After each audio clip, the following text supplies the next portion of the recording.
Wapendwa watoto wa Mungu, mwanzoni nimesema ni usiku wa shukrani. Usiku wa kumshukuru Mungu ambaye ameongozana nasi mwaka mzima, mwaka 2025. Mwaka ambao kila moja ana namna ya kuelezea. Kila moja ameguswa na mwaka huu. Kila mmoja katika nafasi yake. Ni uhakika kwamba kwetu sisi wanafunzi tumehama madarasa. Ni uhakika. Kama ulikuwa mwaka wa kwanza, sasa umeenda mwaka wa pili. Ndani ya mwaka huu 2025. Lakini pia hata katika hatua zetu za malezi, wapo ambao wamehama hatua. Kutoka hatua ya awali ya malezi, initial formation, ile ya philosophy. Wapo ambao wameenda special formation.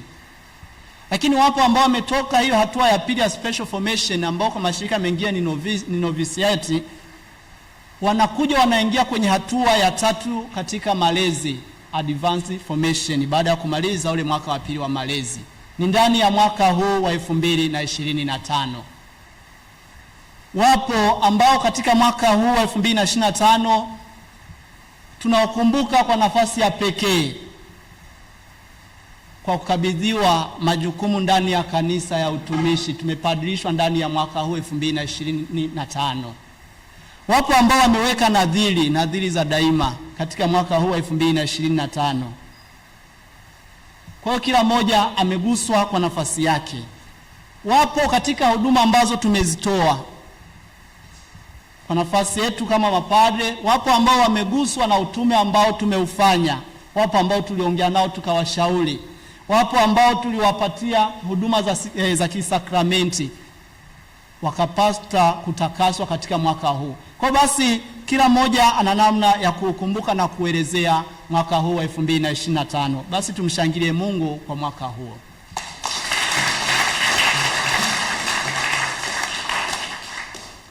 Hakika ndugu zangu, tuna kila sababu ya kumshukuru Mungu kwa hayo, kwa sababu tulianza mwaka kwa shangwe na tunaumaliza tena kwa shangwe. Haijalishi yametokea mangapi ya kutufurahisha au ya kutuumiza katika mwaka huu, lakini tunaumaliza. Kama kanisa umekuwa ni mwaka ambao una historia yake, mwaka ambao tumeadhimisha tena ile kumbusho au tumekumbushwa kwamba katika maisha yetu Kristo bado anakaa nasi. Kwa hiyo Kristo bado ni tumaini letu. Tukakumbushwa kwamba tutafakari juu ya matumaini. Kwa hiyo kanisa nalo limetusaidia kutafakari maisha yetu katika mwaka huu 2025. Katika jubilei yake kuu ya miaka 2025 likatuambia tumtazame Kristo ambaye ni tumaini la kweli, ambalo tumaini hilo halidanganyi. Tumaini tofauti na matumaini mengine ambayo tunaaminishwa ambayo yanadanganya. Ila Kristo ambaye ni tumaini letu sote hawezi kutudanganya. Tumtazame huyo na mioyo yetu endelee kuwaka moto wa matumaini. Kwa basi hata kanisa limetusaidia kutafakari mwaka huu wa 2025 katika nafasi hiyo. Wapendwa ndugu zangu, kwa hiyo mwaka huu wa 2025 tuna kila sababu ya kukumbuka.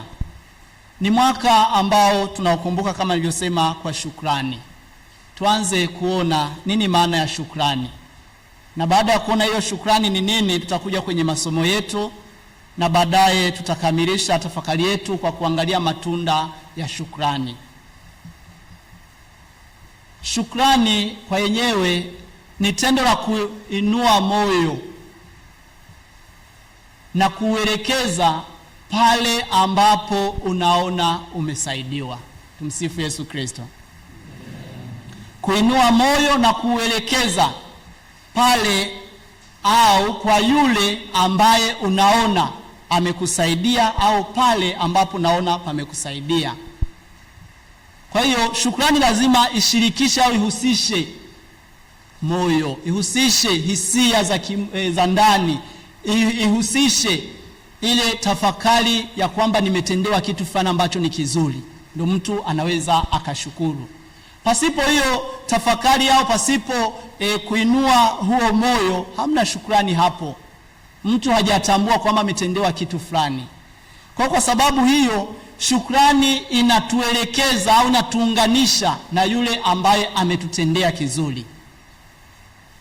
Unapomtendea mtu kitu fulani, baadaye akaja akasema nakushukuru kwa hiki ambacho umenitendea, kwanza ametambua kile ambacho umemtendea ni kizuri na ni msaada kwake, lakini pia ametambua kwamba wewe ulionesha hisia kwake huyo mtu, uliona uhitaji wake, ulijali kile ambacho yeye unaona kinaweza kikamfaa, ndio maana ukamsaidia. Hiyo ndiyo shukrani. Shukrani inabeba hisia. Kwa hiyo inabeba hisia sio tu kwa yule anaenda kushukuru, hata kwa yule ambaye anashukuriwa. Ndiyo maana ambaye anashukuriwa kwa kile ambacho amekitenda ambacho ni kizuri, bado anahamasika kutengeneza mahusiano mema na yule ambaye amesaidiwa. Hiyo ndiyo shukrani. Kwa hiyo ndio maana Waswahili wakasema kushukuru ni kuomba tena, kwa sababu unapomshukuru mtu bado na yeye anaona kweli huyu mtu ametambua nilichomtendea na anatengeneza yale mahusiano ya karibu, na mwisho wa siku anaweza kukusaidia zaidi. Na hiyo ndiyo shukrani ambayo tunaipeleka kwa Mungu mara zote. Tunapomshukuru Mungu ni kwa sababu tumetambua wema, tumetambua uzuri, tumetambua yale ambayo ametutendea, na baadaye kwa Mungu ni furaha na yeye anaendelea kutusaidia. Kwa hiyo basi, kwa maana hiyo ya shukrani, shukrani inaambatana na vitu viwili. Cha kwanza ni tafakari kwamba hiki ambacho nimetendewa ni kizuri na huyu aliyenitendea ananijali. Hiyo ndiyo maana au ndiyo chanzo cha kwanza cha shukrani. Pasipo tafakari mtu aweza kashukuru anaona ni kawaida, nipaswa kusaidiwa au nipaswa kufanyiwa hiki, ni kawaida. Tafakari itatusaidia kuwa na moyo wa shukrani. Cha pili ni kujitambua. Chanzo cha pili cha kushukuru ni kujitambua.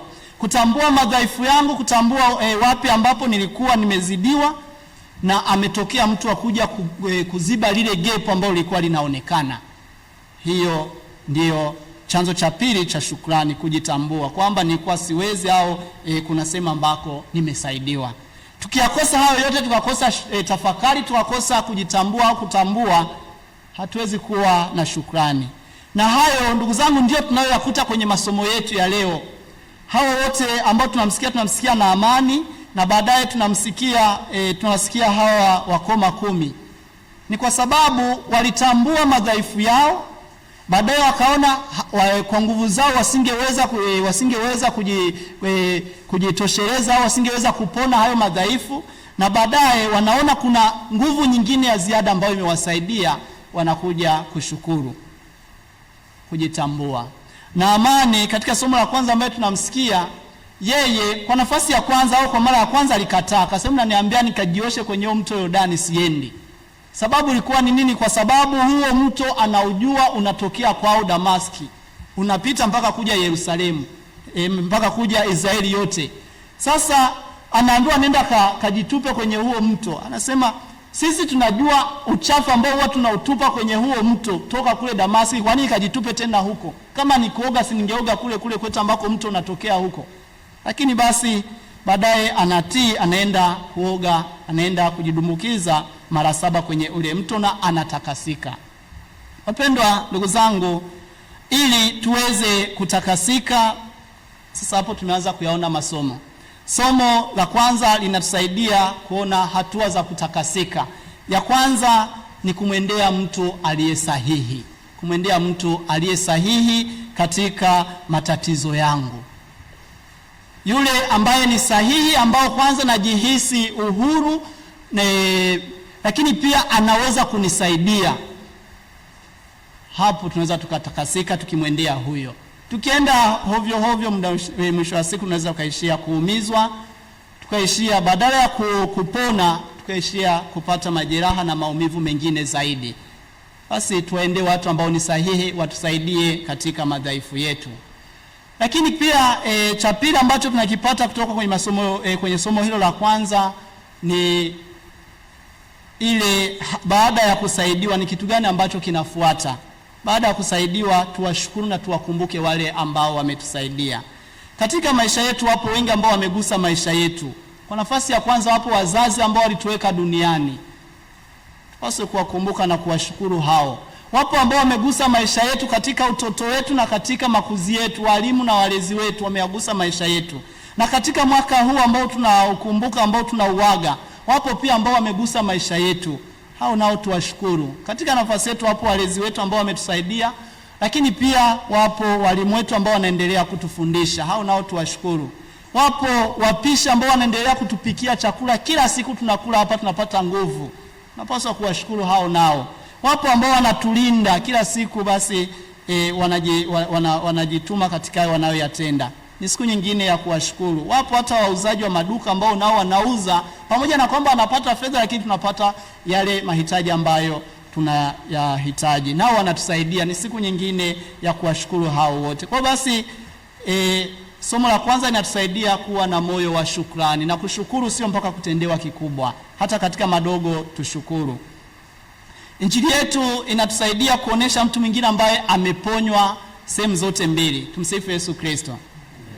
Ameponywa mwili, akaponywa na roho. Hawa watu kiwaangalia, hawa wakoma 10 wote walikuwa wamekufa. Walikuwa wamekufa kijamii kwa sababu walikuwa wametengwa, hawana pa kwenda, lakini pia walikuwa wamekufa kiroho kwa sababu kama wametengwa na jamii, walikuwa hawana nafasi tena ya kwenda kukutana na makuhani wala kwenda hekaluni kusali. Kwa walikuwa wamekufa kijamii, jamii imewatenga, na hata kwenda mbele za Mungu kusali hawezi tena kwenda hekaluni, walikuwa wametengwa, wamekufa. Matatizo yao hayo yanawaunganisha, wanaita kwa sauti moja, Yesu uturehemu. Wote kwa sauti moja.